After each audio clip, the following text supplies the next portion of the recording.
পাউরুটি আর আলু দিয়ে অসাধারণ স্বাদের একটা ব্রেড রোল বানিয়ে ফেললাম খুব সহজে। এইরকম ব্রেড রোল চাইলে সন্ধ্যায় ইফতারের জন্য বানিয়ে ফেলতে পারবে। খুব সহজ আর সিম্পল ভাবেই বানিয়ে দেখাবো, তার জন্য ভিডিওটা একটু স্কিপ না করে সম্পূর্ণ ভিডিওটা দেখতে থাকো। প্রথমেই আমি একটা বোলের মধ্যে 4 পিস পাউরুটি নিয়ে নিচ্ছি। পাউরুটির চারিদিকের ব্রাউন পার্ট গুলোকে ছুরি দিয়ে কেটে নিয়েছি। এবারে এই পাউরুটির ওপরে আমি নর্মাল পানি দিয়ে দেবো 1 কাপ। তারপর 2 মিনিট মতো রাখলেই পাউরুটিটা পানিটাকে সোক করে নিয়ে নরম হয়ে যাবে। পাউরুটিটা নরম হয়ে যাওয়ার পর আমি হাত দিয়ে পাউরুটিগুলোকে ম্যাশ করে নিচ্ছি।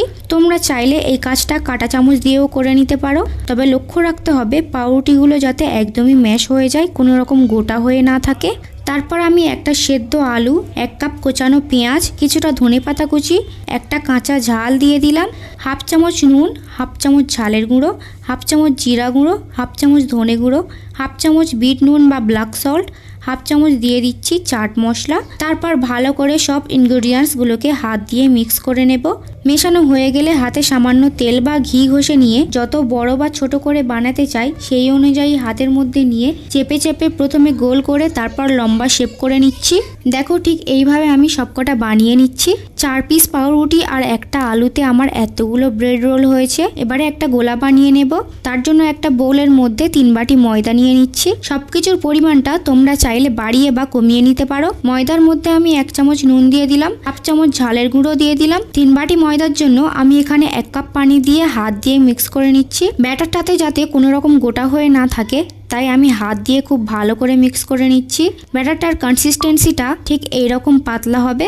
এবার এখানে আমি পাউরুটির চারিদিকের ব্রাউন পার্টগুলোকে গুঁড়ো করে নিয়েছি। আগে থেকে তৈরি করে রাখা রোলগুলোকে ময়দার ব্যাটারের মধ্যে চুবিয়ে ব্রেডের গুঁড়োর মধ্যে গড়িয়ে নেব। তাহলে ভাজার সময় আলুগুলো আর তেলের মধ্যে বেরিয়ে যাবে না আর রোলগুলো খুব ক্রিস্পি হবে। আমি ঠিক একইভাবে সবগুলো রোল ব্যাটারের মধ্যে ডিপ করে ব্রেড ক্রামের মধ্যে গড়িয়ে নিচ্ছি। এইভাবে আমি সবকটা রোল বানিয়ে নিচ্ছি। আমার সবকটা রোল বানানো হয়ে গিয়েছে। এবার এগুলোকে ভাজার জন্য প্যানে পরিমাণ মতো সয়াবিন তেল দিয়ে গরম করে নিচ্ছি। তেলটা গরম হয়ে যাওয়ার পর রেডি করে রাখা ব্রেডগুলোকে তেলের মধ্যে দিয়ে দেব। তারপর মিডিয়াম টু হাই হিটে রোলগুলোকে ভেজে নেব। রোলগুলোকে উল্টে পাল্টে সুন্দর একটা গোল্ডেন ব্রাউন কালার আসা পর্যন্ত ভাজতে হবে। যত সময় নিয়ে রোলগুলোকে ভাজা হবে ব্রেড রোলগুলো অনেক সময় পর্যন্ত ক্রিস্পি থাকবে, তাই একেবারে হাই হিটে রোলগুলোকে না ভাজাই বেটার।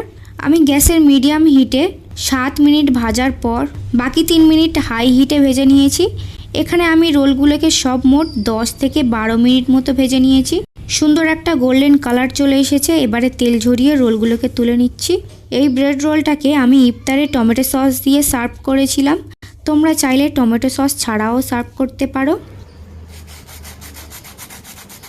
আওয়াজ শুনে নিশ্চয়ই বুঝতে পেরেছো যে ব্রেড রোলগুলো কতটা মচমচে হয়েছে, ভেতর থেকে কতটা পারফেক্ট হয়েছে কেটে দেখাচ্ছি। আই হোপ আজকের ভিডিওটা তোমাদের কাছে অনেক ভালো লেগেছে। এই রমজান মাসে ইফতার স্পেশাল আরও টেস্টি রেসিপি তোমাদের সঙ্গে শেয়ার করব। তাই যদি এখনও আমার চ্যানেলে নতুন হও তাহলে আমার চ্যানেলটাকে সাবস্ক্রাইব করে রাখো, যাতে পরবর্তী ভিডিওর আপডেট সবার আগে তোমার কাছে পৌঁছায়। ভিডিওটা ভালো লাগলে ভিডিওতে একটা লাইক করে দিও আর তোমার ফ্যামিলি মেম্বারদের কাছে ভিডিওটা শেয়ার করে দিও, যাতে তারাও এই ব্রেড রোলটা ইফতারে বানিয়ে খেতে পারে। আজকের ব্রেড রোলের রেসিপি তোমাদের কাছে ভালো লেগে থাকলে অবশ্যই আমাকে কমেন্টে জানিও। দেখা হবে পরের কোনো ইউনিক অ্যান্ড টেস্টি রেসিপিতে। ততক্ষণে বাই বাই।